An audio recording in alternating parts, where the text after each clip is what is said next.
भारत की प्राचीन परंपरा में सप्ताह का हर दिन किसी न किसी देवता को समर्पित माना जाता है। उसी प्रकार गुरुवार का दिन भगवान विष्णु और बृहस्पति देव का दिन माना जाता है।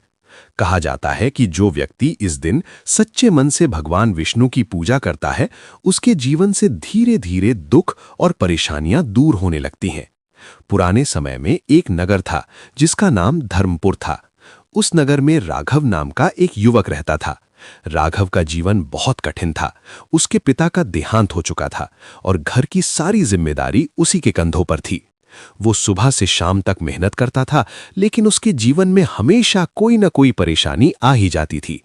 कभी पैसा खत्म हो जाता, कभी काम छूट जाता, कभी घर में बीमारी आ जाती। एक दिन राघव बहुत परेशान होकर मंदिर गया। मंदिर में एक वृद्ध संत बैठे थे। राघव ने उनसे कहा, महाराज, मैं मेहनत बहुत करता हूं, लेकिन मेरी जिंदगी में हमेशा रुकावटें आती रहती हैं। संत ने शांत होकर कहा, बेटा, कभी भगवान विष्णु की गुरुवार को पूजा की है? राघव बोला, नहीं महाराज, मुझे उसकी सही विधि नहीं पता। तब संत ने कहा, अगर तुम हर गुरुवार भगवान विष्णु की पूजा करोगे और कुछ नियमों का पालन करोगे, तो धीरे धीरे तुम्हारे जीवन की रुकावटें दूर हो जाएंगी। और यहीं से राघव की जिंदगी बदलने वाली थी। अगले गुरुवार राघव ने संत की बात मानने का निश्चय किया। वो सुबह जल्दी उठा और स्नान करके पीले रंग के कपड़े पहने। फिर उसने घर के मंदिर को साफ किया और भगवान विष्णु की तस्वीर के सामने दीपक जलाया। संत ने जो विधि बताई थी, उसी प्रकार उसने पूजा शुरू की। गुरुवार की पूजा की सही विधि: 1. सुबह जल्दी उठकर स्नान करें। 2. पीले रंग के कपड़े पहने। 3. भगवान विष्णु को पीले फूल चढ़ाएं। 4. केले के पेड़ की पूजा करें। 5. ओम नमो भगवते वासुदेवाय मंत्र का जाप करें। 6. गरीबों को भोजन दान करें। राघव ने पूरी श्रद्धा के साथ ये सब किया। धीरे धीरे उसे महसूस होने लगा कि उसके जीवन में शांति बढ़ रही है।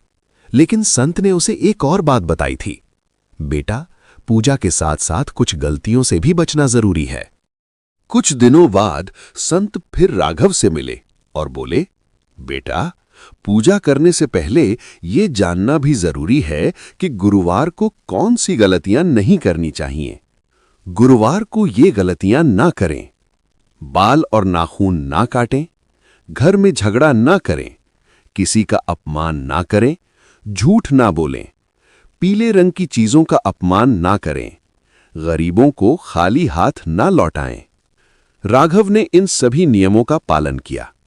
कुछ महीनों बाद उसकी जिंदगी सच में बदलने लगी। उसे अच्छा काम मिलने लगा, घर की आर्थिक स्थिति सुधरने लगी और उसकी मां की तबीयत भी ठीक होने लगी। एक दिन राघव फिर मंदिर गया और भगवान विष्णु के सामने खड़े होकर बोला, हे प्रभु, आपकी कृपा से आज मेरे जीवन की सारी रुकावटें दूर हो गईं। तभी मंदिर में रखी भगवान विष्णु की मूर्ति पर सूर्य की किरण पड़ी और ऐसा लगा जैसे भगवान स्वयं मुस्कुरा रहे हों।